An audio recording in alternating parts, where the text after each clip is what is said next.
ಓಂ ಶಾಂತಿ. ಮುರಳಿಯ date ಆಗಿದೆ 7/9/2024. ಪ್ರಾರ್ಥ ಮುರಳಿ. ಬಾಪ್ ದಾದಾ ಮಧುಬನ. ಮಧುರ ಮಕ್ಕಳೇ, ಸದಾ ಜ್ಞಾನದ ಮೂರನೆಯ ನೇತ್ರವು ತೆರೆದಿದ್ದಾಗ ಖುಷಿಯಲ್ಲಿ ರೋಮಾಂಚನವಾಗುತ್ತೀರಿ. ಸದಾ ಖುಷಿಯ ನಶೆ ಏರಿರುವುದು. ಪ್ರಶ್ನೆ: ಈ ಸಮಯದಲ್ಲಿ ಮನುಷ್ಯರ ದೃಷ್ಟಿಯು ಬಹಳ ನಿರ್ಬಲವಾಗಿದೆ. ಆದ್ದರಿಂದ ಅವರಿಗೆ ತಿಳಿಸುವ ಯುಕ್ತಿ ಏನಾಗಿದೆ? ಉತ್ತರ: ತಂದೆಯು ತಿಳಿಸುತ್ತಾರೆ, ಅವರಿಗಾಗಿ ನೀವು ಇಂತಹ ದೊಡ್ಡ ಚಿತ್ರಗಳನ್ನು ತಯಾರು ಮಾಡಿಸಿ ಅವರು ಅದನ್ನು ದೂರದಿಂದಲೇ ನೋಡಿ ಅರಿತುಕೊಳ್ಳುವಂತಿರಬೇಕು. ಈ ಗೋಲಾದ ಸೃಷ್ಟಿಚಕ್ರದ ಚಿತ್ರವು ಬಹಳ ದೊಡ್ಡದಾಗಿ ಮಾಡಿಸಿರಿ. ಇದು ಕುರುಡರ ಮುಂದೆ ಕನ್ನಡಿಯಾಗಿದೆ. ಪ್ರಶ್ನೆ: ಇಡೀ ಪ್ರಪಂಚವನ್ನು ಸ್ವಚ್ಛ ಮಾಡುವುದರಲ್ಲಿ ನಿಮಗೆ ಯಾರು ಸಹಯೋಗಿಯಾಗುತ್ತಾರೆ? ಉತ್ತರ: ಈ ಪ್ರಾಕೃತಿಕ ವಿಕೋಪಗಳು ಸಹಯೋಗಿಯಾಗುತ್ತವೆ. ಈ ಬೇಹದ್ದಿನ ಪ್ರಪಂಚದ ಸ್ವಚ್ಛತೆಗಾಗಿ ಅವಶ್ಯವಾಗಿ ಯಾರಾದರೂ ಸಹಯೋಗಿಯಾಗಬೇಕಾಗಿದೆ. ಓಂ ಶಾಂತಿ. ತಂದೆಯಿಂದ 1 ಸೆಕೆಂಡಿನಲ್ಲಿ ಆಸ್ತಿ ಅರ್ಥಾತ್ ಜೀವನ್ ಮುಕ್ತಿ ಎಂದು ಗಾಯನವಿದೆ. ಮತ್ತೆಲ್ಲರೂ ಜೀವನ ಬಂಧನದಲ್ಲಿ ಇದ್ದಾರೆ. ಈ ತ್ರಿಮೂರ್ತಿ ಮತ್ತು ಗೋಲ ಚಿತ್ರ ಒಂದೇ ಸಾಕಷ್ಟಾಗಿದೆ. ಇದು ಮುಖ್ಯವಾಗಿದೆ. ಇದನ್ನು ಬಹಳ ದೊಡ್ಡದನ್ನಾಗಿ ಮಾಡಿಸಬೇಕು. ಕುರುಡರಿಗೆ ಬಹಳ ದೊಡ್ಡ ಕನ್ನಡಿಯಾಗಬೇಕು. ಅದನ್ನು ಬಹಳ ಚೆನ್ನಾಗಿ ನೋಡಲು ಸಾಧ್ಯವಾಗುವಂತಿರಬೇಕು. ಏಕೆಂದರೆ ಈಗ ಎಲ್ಲರ ದೃಷ್ಟಿಯು ನಿರ್ಬಲವಾಗಿದೆ. ಬುದ್ಧಿಯು ಕಡಿಮೆಯಾಗಿದೆ. ಮೂರನೆಯ ನೇತ್ರಕ್ಕೆ ಬುದ್ಧಿ ಎಂದು ಹೇಳಲಾಗುತ್ತದೆ. ನಿಮ್ಮ ಬುದ್ಧಿಯಲ್ಲಿ ಈಗ ಖುಷಿ ಇದೆ. ಖುಷಿಯಲ್ಲಿ ಯಾರಿಗೆ ರೋಮಾಂಚನವಾಗುವುದಿಲ್ಲವೋ ಅವರು ಶಿವತಂದೆಯನ್ನು ನೆನಪು ಮಾಡುವುದಿಲ್ಲವೆಂದರ್ಥ ಆಗಿದೆ. ಅಂದಾಗ ಇವರ ಜ್ಞಾನದ ನೇತ್ರವು ಸ್ವಲ್ಪವೇ ತೆರೆದಿದೆ. ಮಂಜು ಮಂಜಾಗಿ ಕಾಣುತ್ತಿದೆ ಎಂದು ಹೇಳಲಾಗುತ್ತದೆ. ತಂದೆಯು ತಿಳಿಸುತ್ತಾರೆ, ಯಾರಿಗೆ ಆದರೂ ಸಂಕ್ಷಿಪ್ತವಾಗಿ ತಿಳಿಸಬೇಕಾಗಿದೆ. ದೊಡ್ಡ ದೊಡ್ಡ ಮೇಳವಾಗುತ್ತದೆ. ಮಕ್ಕಳಿಗೆ ತಿಳಿದಿದೆ ಸರ್ವೀಸ್ ಮಾಡುವುದಕ್ಕಾಗಿ. ವಾಸ್ತವದಲ್ಲಿ 1 ಚಿತ್ರವಷ್ಟೇ ಸಾಕು. ಬಲೆ ಗೋಲಾದ ಚಿತ್ರವಿದ್ದರೂ ಪರವಾಗಿಲ್ಲ. ತಂದೆಯು ಡ್ರಾಮಾ ಮತ್ತು ವೃಕ್ಷದ ಅಥವಾ ಕಲ್ಪವೃಕ್ಷದ ಮತ್ತು 84 ಜನ್ಮಗಳ ಚಕ್ರದ ರಹಸ್ಯವನ್ನು ತಿಳಿಸುತ್ತಾರೆ. ಬ್ರಹ್ಮರವರ ಮೂಲಕ ತಂದೆಯ ಆಸ್ತಿಯು ಸಿಗುತ್ತದೆ. ಇದು ಸಹ ಬಹಳ ಸ್ಪಷ್ಟವಾಗಿರುವುದಾಗಿದೆ. ಈ 1 ಚಿತ್ರದಲ್ಲಿ ಎಲ್ಲವೂ ಬಂದು ಬಿಡುತ್ತದೆ ಮತ್ತು ಇಷ್ಟೆಲ್ಲ ಚಿತ್ರಗಳ ಅವಶ್ಯಕತೆಯೂ ಇಲ್ಲ. ಇವೆರಡು ಚಿತ್ರಗಳು ಬಹಳ ದೊಡ್ಡ ಅಕ್ಷರಗಳಲ್ಲಿರಲಿ. ಬರವಣಿಗೆಯೂ ಇರಬೇಕು. ಜೀವನ್ ಮುಕ್ತಿಯು ಈಶ್ವರಿಯ ಜನ್ಮಸಿದ್ಧ ಅಧಿಕಾರವಾಗಿದೆ. ಮುಂದೆ ಬರುವ ವಿನಾಶಕ್ಕೆ ಮೊದಲೇ ಈ ಜನ್ಮಸಿದ್ಧ ಅಧಿಕಾರವನ್ನು ಪಡೆಯಿರಿ. ವಿನಾಶವು ಅವಶ್ಯವಾಗಿ ಆಗಲೇಬೇಕಾಗಿದೆ. ಡ್ರಾಮಾದ ಯೋಜನೆಯ ಅನುಸಾರವಾಗಿ ಸ್ವಯಂ ತಿಳಿದುಕೊಳ್ಳುತ್ತಾರೆ. ನೀವು ತಿಳಿಸುವ ಅವಶ್ಯಕತೆ ಇರುವುದಿಲ್ಲ. ಬೇಹದ್ದಿನ ತಂದೆಯಿಂದ ಬೇಹದ್ದಿನ ಆಸ್ತಿಯು ಸಿಗುತ್ತದೆ. ಇದು ಸರಿಯಾಗಿ ನೆನಪಿರಬೇಕು. ಆದರೆ ಮಾಯೆಯು ನಿಮ್ಮಿಂದ ಮರೆಸಿ ಬಿಡುತ್ತದೆ. ಸಮಯವು ವ್ಯರ್ಥವಾಗಿ ಹೋಗುತ್ತದೆ. ಬಹಳ ಕಳೆದು ಹೋಯಿತು. ಸ್ವಲ್ಪವೇ ಉಳಿದಿದೆ ಎಂದು ಗಾಯನವಿದೆಯಲ್ಲವೇ? ವಿನಾಶವಾಗುವುದರಲ್ಲಿ ಸ್ವಲ್ಪ ಸಮಯವಿದೆ. ಆ ಸ್ವಲ್ಪದರಲ್ಲಿಯೂ ಕಡಿಮೆಯಾಗುತ್ತಿದೆ. ಮತ್ತೇನಾಗುತ್ತದೆ ಎಂದು ವಿಚಾರ ಮಾಡಬೇಕಾಗುತ್ತದೆ. ಈಗ ಜಾಗೃತರಾಗುವುದಿಲ್ಲ. ಕೊನೆಯಲ್ಲಿ ಜಾಗೃತಗೊಳ್ಳುತ್ತಾರೆ. ಕಣ್ಣುಗಳು ತೆರೆಯುತ್ತದೆ. ಈ ಸ್ಥೂಲ ಕಣ್ಣುಗಳಲ್ಲ, ಬುದ್ಧಿಯ ಕಣ್ಣಿನ ಜಾಗೃತಿಯಾಗಿದೆ. ಚಿಕ್ಕ ಚಿಕ್ಕ ಚಿತ್ರಗಳಿಂದ ಮಜಾ ಬರುವುದಿಲ್ಲ. ದೊಡ್ಡ ದೊಡ್ಡ ಚಿತ್ರಗಳು ತಯಾರು ಮಾಡಲಾಗುತ್ತದೆ. ವಿಜ್ಞಾನವು ಸಹ ಎಷ್ಟೊಂದು ಸಹಯೋಗ ಕೊಡುತ್ತದೆ. ವಿನಾಶದಲ್ಲಿ ತತ್ವಗಳೂ ಸಹ ಸಹಾಯ ಮಾಡುತ್ತದೆ. ಕವಡೆಯಷ್ಟು ಖರ್ಚಿಲ್ಲದೆಯೇ ತಮಗೆ ಎಷ್ಟೊಂದು ಸಹಯೋಗ ಕೊಡುತ್ತದೆ. ನಿಮಗಾಗಿ ಎಲ್ಲವನ್ನು ಸ್ವಚ್ಛ ಮಾಡಿಬಿಡುತ್ತದೆ. ಇದು ಸಂಪೂರ್ಣ ಚೀಚಿ ಪ್ರಪಂಚವಾಗಿದೆ. ಅಜ್ಮೀರ್ನಲ್ಲಿ ಸ್ವರ್ಗದ ನೆನಪಾರ್ಥವಿದೆ. ಇಲ್ಲಿ ದಿಲ್ವಾಡ ಮಂದಿರದಲ್ಲಿ ಸ್ಥಾಪನೆಯ ನೆನಪಾರ್ಥವಿದೆ. ಆದರೆ ಇದರಿಂದ ಮನುಷ್ಯರು ಅರಿತುಕೊಳ್ಳುವುದೇ ಇಲ್ಲ. ಈಗ ನೀವು ಬುದ್ಧಿವಂತರಾಗಿದ್ದೀರಿ. ವಿನಾಶವಾಗುತ್ತದೆಯೋ ಅಥವಾ ಇಲ್ಲವೋ ಅರ್ಥವಾಗುತ್ತಿಲ್ಲವೆಂದು ಮನುಷ್ಯರು ಬಲೆ ಹೇಳಬಹುದು. ಒಂದು ಕಥೆಯಿದೆಯಲ್ಲವೇ, ಹುಲಿ ಬಂದಿತು, ಹುಲಿ ಬಂದಿತು ಎಂದು ನಿತ್ಯವೂ ಹೇಳುತ್ತಿದ್ದರು. ಅದನ್ನು ಯಾರೂ ನಂಬುತ್ತಿರಲಿಲ್ಲ. ಒಂದು ದಿನ ಹುಲಿಯು ಬಂದು ಬಿಟ್ಟಿತು. ಎಲ್ಲ ಹಸುಗಳನ್ನು ತಿಂದು ಬಿಟ್ಟಿತ್ತು. ಈ ಹಳೆಯ ಪ್ರಪಂಚವು ಹೋಯಿತೆಂದರೆ ಹೋಯಿತು, ಬಹಳಷ್ಟು ಹೋಯಿತು, ಸ್ವಲ್ಪವೇ ಉಳಿದುಕೊಂಡಿದೆ ಎಂದು ಸಹ ನೀವು ಹೇಳುತ್ತಿರುತ್ತೀರಿ. ಇದರ ಪೂರ್ಣ ಜ್ಞಾನವು ತಾವು ಮಕ್ಕಳ ಬುದ್ಧಿಯಲ್ಲಿರಬೇಕು. ಆತ್ಮವೇ ಧಾರಣೆ ಮಾಡುತ್ತದೆ. ತಂದೆಯಲ್ಲಿಯೇ ಜ್ಞಾನವಿರುವುದಾಗಿದೆ. ಅವರು ಯಾವಾಗ ಶರೀರವನ್ನು ಧಾರಣೆ ಮಾಡುತ್ತಾರೆಯೋ ಆಗ ಜ್ಞಾನವನ್ನು ಕೊಡುತ್ತಾರೆ. ಅವಶ್ಯವಾಗಿ ಅವರಲ್ಲಿ ಜ್ಞಾನವಿದೆ. ಆದ್ದರಿಂದಲೇ ಅವರನ್ನು ಜ್ಞಾನಸಾಗರ ಪರಮಾತ್ಮನೆಂದು ಹೇಳಲಾಗುತ್ತದೆ. ಅವರು ಇಡೀ ಸೃಷ್ಟಿಯ ಆದಿ ಮಧ್ಯ ಅಂತ್ಯವನ್ನು ಅರಿತುಕೊಂಡಿದ್ದಾರೆ. ತನ್ನನ್ನು ಅರಿತಿದ್ದಾರಲ್ಲವೇ ಮತ್ತು ಸೃಷ್ಟಿ ಚಕ್ರವು ಹೇಗೆ ಸುತ್ತುತ್ತದೆ ಎನ್ನುವ ಜ್ಞಾನವೂ ಇದೆ. ಆದ್ದರಿಂದ ಆಂಗ್ಲ ಭಾಷೆಯಲ್ಲಿ ನಾಲೆಡ್ಜ್ಫುಲ್ ಎಂದು ಹೇಳಲಾಗುತ್ತದೆ. ಇದು ಬಹಳ ಚೆನ್ನಾಗಿ ಬುದ್ಧಿಯಲ್ಲಿರಬೇಕು. ಎಲ್ಲರ ಬುದ್ಧಿಯಲ್ಲಿ ಏಕರಸವಾಗಿ ಧಾರಣೆಯಾಗುವುದಿಲ್ಲ. ಬಲೆ ಬರೆಯುತ್ತಾರೆ, ಆದರೆ ಧಾರಣೆ ಇರುವುದಿಲ್ಲ. ನಾಮ ಮಾತ್ರಕ್ಕೆ ಬರೆಯುತ್ತಾರೆ. ವಾಸ್ತವದಲ್ಲಿ ಅವರು ಯಾರಿಗೂ ತಿಳಿಸುವುದಿಲ್ಲ. ಕೇವಲ ಕಾಗದಕ್ಕೆ ತಿಳಿಸುತ್ತಾರಷ್ಟೇ. ಕಾಗದವೇನು ಮಾಡುತ್ತದೆ? ಕಾಗದದಿಂದ ಯಾರೂ ಸಹ ಅರಿತುಕೊಳ್ಳುವುದಿಲ್ಲ. ಈ ದೊಡ್ಡ ದೊಡ್ಡ ಚಿತ್ರಗಳಿಂದ ಬಹಳ ಚೆನ್ನಾಗಿ ಅರಿತುಕೊಳ್ಳುತ್ತಾರೆ. ಇದು ಬಹಳ ಶ್ರೇಷ್ಠವಾದ ಜ್ಞಾನವಾಗಿರುವುದರಿಂದ ಅಕ್ಷರವೂ ಸಹ ದೊಡ್ಡ ದೊಡ್ಡದಾಗಿರಬೇಕು. ಈ ದೊಡ್ಡ ಚಿತ್ರಗಳನ್ನು ಮನುಷ್ಯರು ನೋಡಿ ತಿಳಿಯುತ್ತಾರೆ. ಇದರಲ್ಲಿ ಅವಶ್ಯವಾಗಿ ಏನೋ ಸಾರವಿದೆ. ಸ್ಥಾಪನೆ ಮತ್ತು ವಿನಾಶವೆಂದು ಬರೆಯಲಾಗಿದೆ. ರಾಜಧಾನಿಯ ಸ್ಥಾಪನೆಯು ಈಶ್ವರಿಯ ಜನ್ಮಸಿದ್ಧ ಅಧಿಕಾರವಾಗಿದೆ. ಪ್ರತಿಯೊಂದು ಮಗುವಿನ ಜೀವನ್ಮುಕ್ತಿಯ ಅಧಿಕಾರವಿದೆ. ಅಂದ ಮೇಲೆ ಎಲ್ಲರೂ ಜೀವನ ಬಂಧನದಲ್ಲಿದ್ದಾರೆ. ಇವರನ್ನು ಜೀವನ ಬಂಧನದಿಂದ ಜೀವನ್ಮುಕ್ತಿಯಲ್ಲಿ ಕರೆದುಕೊಂಡು ಹೋಗುವುದು ಹೇಗೆ ಎಂದು ಮಕ್ಕಳ ಬುದ್ಧಿಯಲ್ಲಿ ವಿಚಾರವೂ ಬರಬೇಕು. ಮೊದಲು ಶಾಂತಿಧಾಮಕ್ಕೆ ಹೋಗುತ್ತೀರಿ, ನಂತರ ಸುಖಧಾಮದಲ್ಲಿ ಬರುತ್ತೀರಿ. ಸುಖಧಾಮಕ್ಕೆ ಜೀವನ್ಮುಕ್ತಿ ಎಂದು ಹೇಳಲಾಗುತ್ತದೆ. ಈ ಚಿತ್ರವು ವಿಶೇಷವಾಗಿ ದೊಡ್ಡ ದೊಡ್ಡದಾಗಿ ಮಾಡಿಸಬೇಕಾಗಿದೆ. ಮುಖ್ಯವಾದ ಚಿತ್ರವಾಗಿದೆಯಲ್ಲವೇ, ಬಹಳ ದೊಡ್ಡ ದೊಡ್ಡ ಅಕ್ಷರಗಳಲ್ಲಿರಬೇಕು.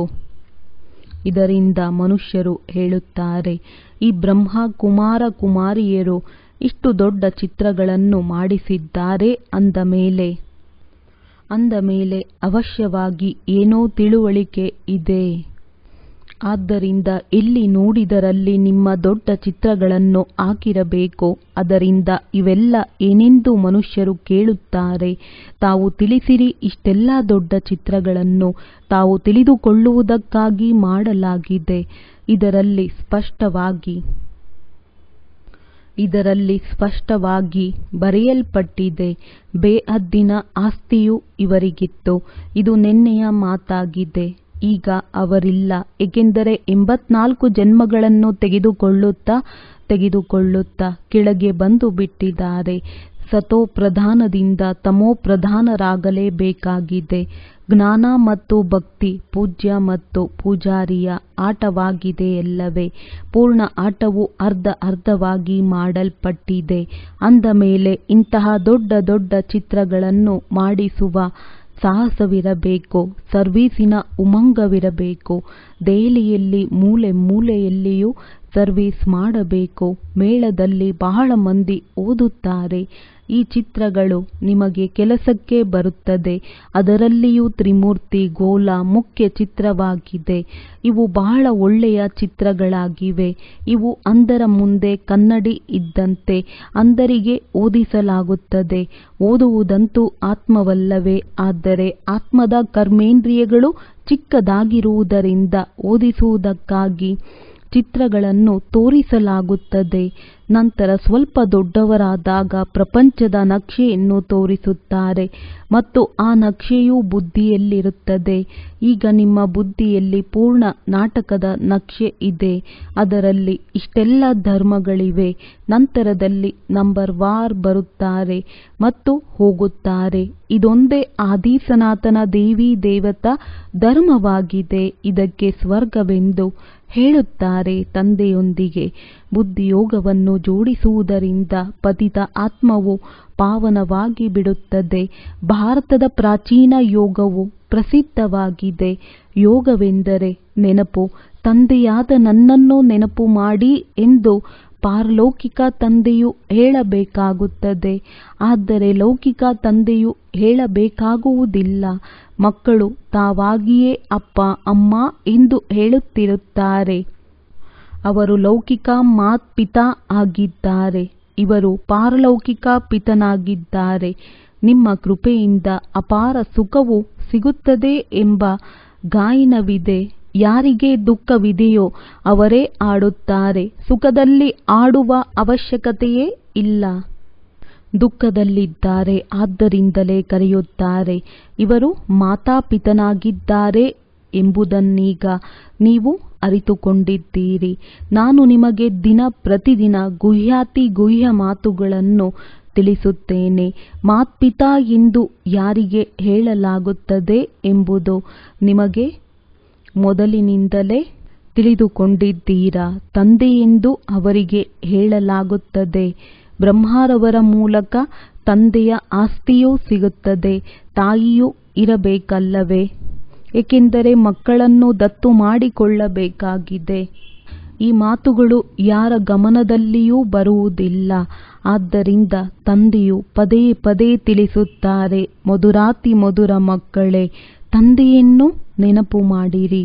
ಲಕ್ಷ್ಯವು ಸಿಕ್ಕಿತೆಂದರೆ ಮತ್ತೆಲ್ಲಿಯಾದರೂ ಹೋಗಿರಿ, ವಿದೇಶಕ್ಕೆ ಹೋಗಿರಿ, ಕೋರ್ಸನ್ನು ತಿಳಿದುಕೊಂಡಿರೆಂದರೆ ಸಾಕು. ತಂದೆಯಿಂದ ಆಸ್ತಿಯನ್ನು ಪಡೆಯಲೇಬೇಕು. ಆತ್ಮರು ನೆನಪಿನಿಂದಲೇ ಪಾವನವಾಗುತ್ತಾರೆ. ಸ್ವರ್ಗದ ಮಾಲೀಕನಾಗುತ್ತೇವೆ ಎಂಬ ಲಕ್ಷ್ಯವು ಬುದ್ಧಿಯಲ್ಲಿದೆ ಎಂದರೆ ಬಲೆ, ಮತ್ತೆಲ್ಲಿಯಾದರೂ ಹೋಗಿರಿ. ಗೀತಾ ಜ್ಞಾನದ ಸಾರವು ಈ ಬ್ಯಾಡ್ಜ್ನಲ್ಲಿದೆ. ಏನು ಮಾಡಬೇಕು ಎಂದು ಯಾರನ್ನೂ ಕೇಳುವ ಅವಶ್ಯಕತೆ ಇಲ್ಲ. ತಂದೆಯಿಂದ ಆಸ್ತಿಯನ್ನು ಪಡೆಯಬೇಕೆಂದರೆ ಅವಶ್ಯವಾಗಿ ತಂದೆಯನ್ನು ನೆನಪು ಮಾಡಬೇಕು. ನೀವು ಈ ಆಸ್ತಿಯನ್ನು ತಂದೆಯಿಂದ ಅನೇಕ ಬಾರಿ ಪಡೆದಿದ್ದೀರಿ. ಶಿಕ್ಷಕನಿಂದ ಓದಿಕೊಂಡು ಯಾವುದಾದರೊಂದು ಪದವಿಯನ್ನು ಪಡೆದುಕೊಳ್ಳುತ್ತಾರೆ. ವಿದ್ಯೆಯಲ್ಲಿ ಬುದ್ಧಿಯೋಗವು ಶಿಕ್ಷಕನೊಂದಿಗೆ ಇರುತ್ತದೆ ಎಲ್ಲವೇ. ಪರೀಕ್ಷೆಯು ಬಹಳ ದೊಡ್ಡದಾಗಿ ಇರಬಹುದು ಅಥವಾ ಚಿಕ್ಕದಾಗಿರಬಹುದು, ಆದರೆ ಓದುವುದಂತೂ ಆತ್ಮವಲ್ಲವೇ. ಇವರ ಬ್ರಹ್ಮ ಆತ್ಮವು ಓದುತ್ತಿದೆಯಲ್ಲವೇ. ಶಿಕ್ಷಕನನ್ನು ಮತ್ತು ಗುರಿ ಉದ್ದೇಶವನ್ನು ನೆನಪು ಮಾಡಬೇಕಾಗಿದೆ. ಸೃಷ್ಟಿ ಚಕ್ರವನ್ನು ಬುದ್ಧಿಯಲ್ಲಿಟ್ಟುಕೊಳ್ಳಬೇಕು. ತಂದೆ ಮತ್ತು ಆಸ್ತಿಯನ್ನು ನೆನಪು ಮಾಡಬೇಕು. ದೈವಿ ಗುಣಗಳನ್ನು ಧಾರಣೆ ಮಾಡಬೇಕಾಗಿದೆ. ಧಾರಣೆಯನ್ನು ಎಷ್ಟು ಮಾಡಿಕೊಳ್ಳುತ್ತೀರೋ ಅಷ್ಟು ಶ್ರೇಷ್ಠ ಪದವಿಯನ್ನು ಪಡೆಯುತ್ತೀರಿ. ಚೆನ್ನಾಗಿ ನೆನಪು ಮಾಡುತ್ತಿರುತ್ತೀರೆಂದರೆ ಪುನಃ ಇಲ್ಲಿಗೆ ಮಧುಬನ ಬರುವ ಅವಶ್ಯಕತೆ ಏನಿದೆ? ಆದರೂ ಪುನಃ ಬರುತ್ತಾರೆ. ಇಂತಹ ಶ್ರೇಷ್ಠ ತಂದೆ ಯಾರಿಂದ ಬೇಹದ್ದಿನ ಆಸ್ತಿ ಸಿಗುತ್ತದೆ ಅಂತಹ ತಂದೆಯನ್ನು ಮಿಲನ ಮಾಡಿ ಹೋಗಲಿ. ಎಲ್ಲರೂ ಮಂತ್ರವನ್ನು ತೆಗೆದುಕೊಂಡು ಬರುತ್ತಾರೆ. ನಮಗಂತೂ ಬಹಳ ದೊಡ್ಡ ಮಂತ್ರ ಸಿಗುತ್ತದೆ. ಜ್ಞಾನವಂತೂ ಬುದ್ಧಿಯಲ್ಲಿ ಚೆನ್ನಾಗಿದೆ. ಈಗ ನೀವು ಮಕ್ಕಳು ತಿಳಿದುಕೊಂಡಿದ್ದೀರಿ. ವಿನಾಶಿ ಸಂಪಾದನೆ ಹಿಂದೆ ಅಧಿಕ ಸಮಯವನ್ನು ವ್ಯರ್ಥ ಮಾಡಬಾರದು. ಅದೆಲ್ಲವೂ ಮಣ್ಣು ಪಾಲಾಗಿ ಬಿಡುತ್ತದೆ. ತಂದೆಗೆ ಏನಾದರೂ ಬೇಕಾಗಿದೆಯೇ? ಏನೂ ಇಲ್ಲ. ಏನಾದರೂ ಖರ್ಚು ಮಾಡುತ್ತೀರೆಂದರೆ ತಮಗಾಗಿಯೇ ಮಾಡುತ್ತೀರಿ. ಇದರಲ್ಲಿ 1 ಪೈಸೆಯಷ್ಟು ಖರ್ಚು ಮಾಡಬೇಕಾಗಿಲ್ಲ. ಯುದ್ಧಕ್ಕಾಗಿ ಯಾವುದೇ ಬಂದೂಕು ಹಾಗೂ ಟ್ಯಾಂಕುಗಳನ್ನು ಖರೀದಿಸಬೇಕಾಗಿಲ್ಲ. ಯಾವುದೇ ಖರ್ಚಿಲ್ಲ. ನೀವು ಯುದ್ಧ ಮಾಡುತ್ತಿದ್ದರೂ ಇಡೀ ಪ್ರಪಂಚದಿಂದ ಗುಪ್ತವಾಗಿದ್ದೀರಿ. ನಿಮ್ಮ ಯುದ್ಧವು ಹೇಗಿದೆ ನೋಡಿ. ಇದಕ್ಕೆ ಯೋಗ ಬಲವೆಂದು ಹೇಳಲಾಗುತ್ತದೆ. ಇದರಲ್ಲಿ ಎಲ್ಲವೂ ಗುಪ್ತ ಮಾತಾಗಿದೆ. ಇದರಲ್ಲಿ ಯಾರನ್ನೂ ಸಾಯಿಸುವ ಅವಶ್ಯಕತೆ ಇಲ್ಲ. ಕೇವಲ ತಂದೆಯನ್ನು ನೆನಪು ಮಾಡಬೇಕಾಗಿದೆ. ಇವರೆಲ್ಲರ ಮೃತ್ಯುವು ನಾಟಕದಲ್ಲಿ ನಿಗದಿಯಾಗಿದೆ. ಪ್ರತಿ 5000 ವರ್ಷಗಳ ನಂತರ ಯೋಗ ಬಲವನ್ನು ಜಮಾ ಮಾಡಿಕೊಳ್ಳಲು ನೀವು ವಿದ್ಯೆಯನ್ನು ಓದುತ್ತೀರಿ. ವಿದ್ಯಾಭ್ಯಾಸವು ಮುಕ್ತಾಯವಾಯಿತೆಂದರೆ ಮತ್ತೆ ಹೊಸ ಪ್ರಪಂಚಕ್ಕೆ ಬರಬೇಕಾಗಿದೆ. ಈ ಹಳೆಯ ಪ್ರಪಂಚಕ್ಕಾಗಿ ಪ್ರಾಕೃತಿಕ ವಿಕೋಪಗಳಾಗುತ್ತವೆ. ಗಾಯನವೂ ಇದೆಯಲ್ಲವೇ? ತಮ್ಮ ಕುಲದ ವಿನಾಶವನ್ನು ಹೇಗೆ ಮಾಡಿಕೊಳ್ಳುತ್ತಾರೆ? ಯಾದವರದ್ದು ಎಷ್ಟು ದೊಡ್ಡ ಕುಲವಿದೆ ಎಂದರೆ ಇಡೀ ಯುರೋಪ್ ಬಂದು ಬಿಡುತ್ತದೆ. ನೀವು ಇಡೀ ವಿಶ್ವದ ಮೇಲೆ ಜಯ ಗಳಿಸುತ್ತೀರಿ. ಈ ಲಕ್ಷ್ಮೀ ನಾರಾಯಣರಂತೂ ಪವಿತ್ರರಾಗಿರುತ್ತಾರೆ. ಅಲ್ಲಿ ವಿಕಾರಿ ದೃಷ್ಟಿಯೇ ಇರುವುದಿಲ್ಲ. ಮುಂದೆ ಹೋದಂತೆ ತಮಗೆ ಬಹಳಷ್ಟು ಸಾಕ್ಷಾತ್ಕಾರವಾಗುತ್ತದೆ. ತನ್ನ ದೇಶದ ಸಮೀಪಕ್ಕೆ ಬಂದಾಗ ಅಲ್ಲಿನ ವೃಕ್ಷಗಳು ಸ್ಪಷ್ಟವಾಗಿ ಕಾಣಿಸುತ್ತದೆಯಲ್ಲವೇ? ನಾವು ನಮ್ಮ ಮನೆಯ ಸಮೀಪದಲ್ಲಿ ತಲುಪುತ್ತಿದ್ದೇವೆಂದು ಖುಷಿಯಾಗುತ್ತದೆ. ಅದೇ ರೀತಿ ತಾವೂ ಸಹ ಮನೆಗೆ ಹೊರಡುತ್ತಿದ್ದೀರಿ. ನಂತರ ತಮ್ಮ ಸುಖಧಾಮಕ್ಕೆ ಬರುತ್ತೀರಿ. ಸ್ವರ್ಗವನ್ನು ಬಿಟ್ಟು ಬಂದು ಎಷ್ಟು ಸಮಯವಾಗಿದೆ? ಅದರಲ್ಲಿ ಇನ್ನೂ ಸ್ವಲ್ಪವಿದೆಯಷ್ಟೇ. ಈಗ ಸ್ವರ್ಗವು ಮತ್ತೆ ಸಮೀಪಕ್ಕೆ ಬಂದಿದೆ. ಈಗ ನಿಮ್ಮ ಬುದ್ಧಿಯು ಮೇಲೆ ಹೋಗುತ್ತದೆ. ಅದು ನಿರಾಕಾರಿ ಪ್ರಪಂಚವಾಗಿದೆ. ಅದಕ್ಕೆ ಬ್ರಹ್ಮಾಂಡವೆಂದು ಹೇಳಲಾಗುತ್ತದೆ. ನಾವು ಅಲ್ಲಿನ ನಿವಾಸಿಯಾಗಿದ್ದೇವೆ. ಇಲ್ಲಿ 84 ಜನ್ಮಗಳ ಪಾತ್ರವನ್ನಭಿನಯಿಸಿದ್ದೆವು. ಈಗ ಹಿಂತಿರುಗಿ ಮನೆಗೆ ಹೋಗುತ್ತೇವೆ. ಮಕ್ಕಳು ಆಲ್ರೌಂಡ್ ಪಾತ್ರಧಾರಿಗಳಾಗಿದ್ದೀರಿ. ಪ್ರಾರಂಭದಿಂದ ಪೂರ್ಣವಾಗಿ 84 ಜನ್ಮಗಳನ್ನು ತೆಗೆದುಕೊಳ್ಳುವವರಾಗಿದ್ದೀರಿ. ನಂತರದಲ್ಲಿ ಬರುವವರಿಗೆ ಸರ್ವತೋಮುಖ ಪಾತ್ರಧಾರಿಗಳೆಂದು ಹೇಳುವುದಿಲ್ಲ. ಕನಿಷ್ಠ ಮತ್ತು ಗರಿಷ್ಠದಲ್ಲಿ ಎಷ್ಟು ಜನ್ಮಗಳನ್ನು ತೆಗೆದುಕೊಳ್ಳುತ್ತಾರೆ ಎಂದು ತಂದೆಯೂ ತಿಳಿಸಿದ್ದಾರೆ. ಕನಿಷ್ಠವೆಂದರೆ 1 ಜನ್ಮವಿದೆ. ಅಂತ್ಯದಲ್ಲಿ ಎಲ್ಲರೂ ಹಿಂತಿರುಗಿ ಹೊರಟು ಹೋಗುತ್ತಾರೆ. ಆಟವು ಪೂರ್ಣವಾಯಿತೆಂದರೆ ಎಲ್ಲವೂ ಸಮಾಪ್ತಿ. ಈಗ ತಂದೆಯೂ ತಿಳಿಸುತ್ತಾರೆ, ನನ್ನನ್ನು ನೆನಪು ಮಾಡಿ. ಅದರಿಂದ ಅಂತ್ಯಮತಿ ಸೋಗತಿಯಾಗಿ ಬಿಡುತ್ತದೆ. ತಂದೆಯ ಬಳಿ ಪರಮಧಾಮಕ್ಕೆ ಹೋಗುತ್ತೀರಿ. ಅದಕ್ಕೆ ಮುಕ್ತಿಧಾಮವೆಂದು ಹೇಳಲಾಗುತ್ತದೆ. ಶಾಂತಿಧಾಮದ ನಂತರ ಸುಖಧಾಮ. ಇದು ದುಃಖಧಾಮವಾಗಿದೆ. ಪ್ರತಿಯೊಬ್ಬರೂ ಸಹ ಸತೋ ಪ್ರಧಾನ ನಂತರ ಸತೋ ರಜೋ ತಮೋದಲ್ಲಿ ಬರುತ್ತಾರೆ. ಕನಿಷ್ಠವೆಂದರೆ 1 ಜನ್ಮವಿದ್ದರೂ ಸಹ ಈ 4 ಸ್ಥಿತಿಯನ್ನು ಪಾರು ಮಾಡುತ್ತಾರೆ. ತಂದೆಯು ಮಕ್ಕಳಿಗೆ ಎಷ್ಟು ಚೆನ್ನಾಗಿ ತಿಳಿಸಿಕೊಡುತ್ತಾರೆ. ಆದರೂ ಸಹ ತಂದೆಯನ್ನು ನೆನಪು ಮಾಡುವುದಿಲ್ಲ. ತಂದೆಯನ್ನು ಮರೆತು ಬಿಡುತ್ತಾರೆ. ನಂಬರ್ ವಾರಂತೂ ಇರುವರಲ್ಲವೇ? ಮಕ್ಕಳಿಗೆ ತಿಳಿದಿದೆ. ನಂಬರ್ ವಾರ್ ಪುರುಷಾರ್ಥದನುಸಾರವಾಗಿ ರುದ್ರಮಾಲೆಯಾಗುತ್ತದೆ. ಎಷ್ಟು ಕೋಟ್ಯಾಂತರ ಆತ್ಮರ ರುದ್ರಮಾಲೆ ಇದೆ. ಇದು ಬೇಹದ್ದಿನ ವಿಶ್ವದ ಮಾಲೆಯಾಗಿದೆ. ಬ್ರಹ್ಮ ಸೋ ವಿಷ್ಣು, ವಿಷ್ಣು ಸೋ ಬ್ರಹ್ಮ ಇಬ್ಬರ ಉಪನಾಮವನ್ನು ನೋಡಿರಿ. ಇದು ಪ್ರಜಾಪಿತ ಬ್ರಹ್ಮರವರ ಹೆಸರಾಗಿದೆ. ಅರ್ಧ ಕಲ್ಪದ ನಂತರ ರಾವಣನು ಬರುತ್ತಾನೆ. ಮೊದಲು ದೇವತಾ ಧರ್ಮ, ನಂತರ ಇಸ್ಲಾಂ ಧರ್ಮ. ಅವರು ಆದಮ್ ಬೀಬಿಯನ್ನು ನೆನಪು ಮಾಡುತ್ತಾರೆ. ಪ್ಯಾರಡೈಸ್ ಅನ್ನು ನೆನಪು ಮಾಡುತ್ತಾರೆ. ಎಂದರೆ ಭಾರತವು ಪ್ಯಾರಡೈಸ್ ಸ್ವರ್ಗವಾಗಿತ್ತು.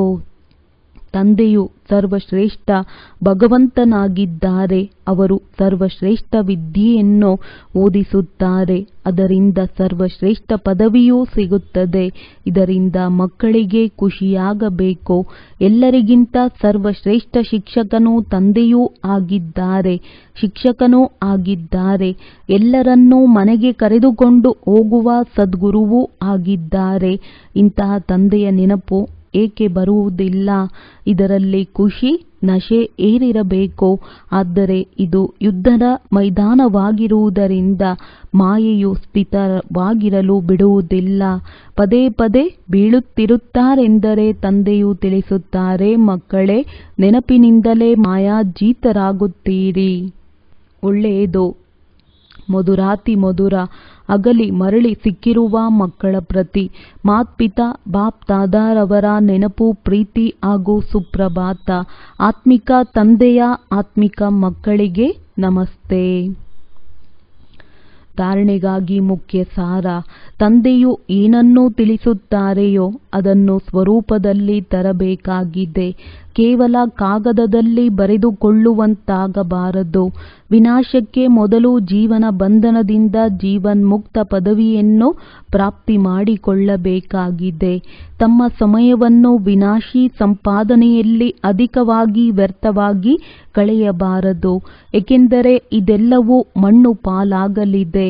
ಆದ್ದರಿಂದ ಬೇಅದ್ದಿನ ತಂದೆಯಿಂದ ಬೇಅದ್ದಿನ ಆಸ್ತಿಯನ್ನು ತೆಗೆದುಕೊಳ್ಳಬೇಕಾಗಿದೆ ಮತ್ತು ದೈವಿ ಗುಣಗಳನ್ನು ಧಾರಣೆ ಮಾಡಿಕೊಳ್ಳಬೇಕಾಗಿದೆ. ವರದಾನ: ಯೋಗ ಬಲದ ಮೂಲಕ ಮಾಯೆಯ ಶಕ್ತಿಯ ಮೇಲೆ ವಿಜಯ ಪ್ರಾಪ್ತಿ ಮಾಡಿಕೊಳ್ಳುವಂತಹ ಸದಾ ವಿಜಯೀ ಭವ.